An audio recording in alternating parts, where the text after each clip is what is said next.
I'm the founder and CEO of Perlstein Lab. We're a San Francisco-based biotech startup that's focused on orphan disease drug discovery. We're also a public benefit corporation, so unlike a lot of companies which are traditional C Corps, we actually are a B Corp, as they call it, or benefit corporation. And the wrinkle there is that that gives you the legal flexibility to honor a social and environmental mission on top of maximizing profits for shareholders. I think we're probably one of the first biotech B Corps in the orphan disease space.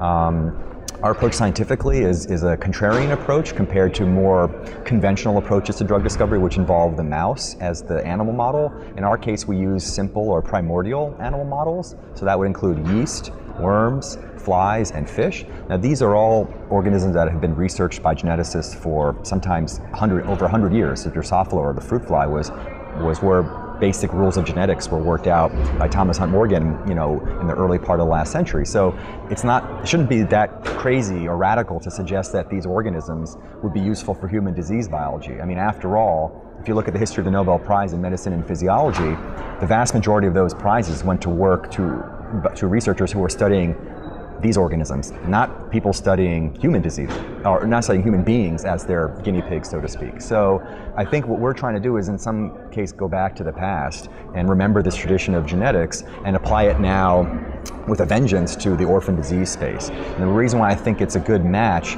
between these simple organisms like yeast and worms and flies and orphan diseases is because many orphan diseases are genetic, and they're actually caused by a single broken gene. A classic case of that would be cystic fibrosis and the CFTR gene, which is the broken gene. So what's nice is that you've got the simplicity of these very primordial animals, and you've got also the simplicity of a disease that's caused by a single broken gene.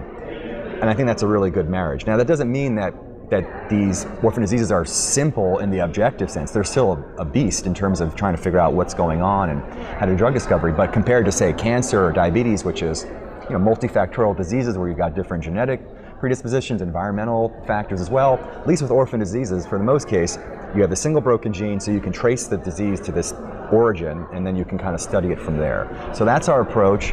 Right now, we're focusing on a group of related diseases called the lysosomal storage diseases. There's about 50 of those, and in particular we're looking at one called Neimann Pick-C, which actually has been, probably has a bit of awareness around it because the Wall Street Journal did a 6-part piece or a multi-part piece about it last year actually. So there's other reasons why we chose Neimann Pick-C as our first proof of concept, but the idea here is if we can get this procedure to work where we're essentially taking patient mutations, using this genome editing technology to put them into these organisms so you can make a personalized fly that has your disease and your mutation. You can then do drug discovery on these organisms, and then you can take the hits that come out of these drug screens, because we're taking a small molecule approach. You can take the hits that come out of these model organism screens and then verify that these molecules are active in patient-derived cells that have the same mutation. So our approach is really to have precision medicine from the very outset of drug discovery. And then our business model is, once we complete the model creation, the drug discovery, our finish line is the IND. And then we want to find partners, commercial partners. These could be larger biotechs. These could also be patient advocacy groups. And they will pick up the baton, essentially, and move those development candidates forward, hopefully toward the clinic. And that will allow us to return back to what we want to be proficient at, which is this rapid, fail fast, but potentially also succeed fast drug discovery using these simple organisms. So it's kind of a mouthful, but that's where we are. There's a team of 5 of us right now. We're located in an incubator or accelerator in the San Francisco Bay Area, in San Francisco itself, actually. We've been viable since the beginning of the year, and we raised a seed round. We closed a $2 million seed round over the summer, and now we have enough runway to really push this proof of concept forward.